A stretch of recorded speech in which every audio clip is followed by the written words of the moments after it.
Two University of Hawaii students who originally wanted to draw attention to gender discrimination with a topless protest in Waikiki have now been thrust in the middle of a battle over constitutional rights for protesters. Tess and Jamie Meyer were scheduled to make an initial plea in court this morning, but as KITV4's Paul Drews explains, they didn't get their chance. Tess and Jamie Meyer arrived in court for their initial appearance, where they were prepared to fight the petty misdemeanor charge of assembling without a permit. The police basically didn't like what we had to say, didn't like the way we were doing it, and just found whatever they could to get us off the street. Come on, ladies, this is for you! The pair was cited last month when they held signs and circulated petitions advocating gender equality during the national protest called Go Topless Day. Just because the message here was toplessness doesn't mean that the police can shut down a protest based upon the message. Regardless of that message, people have the right to protest. So it should be a big deal. It should be a big deal for everyone that the police are choosing where to pick and stop protests.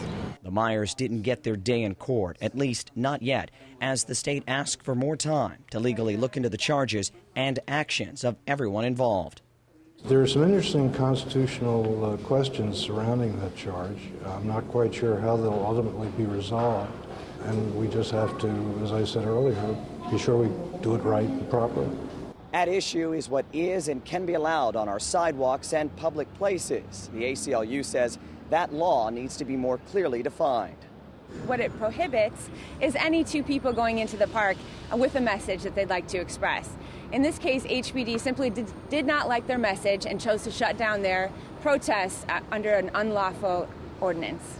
The Meyers held the same protest last year for 2 hours on Oahu's North Shore, where they say police saw them but did not issue a citation. In Honolulu, Paul Drews, KITV4 News.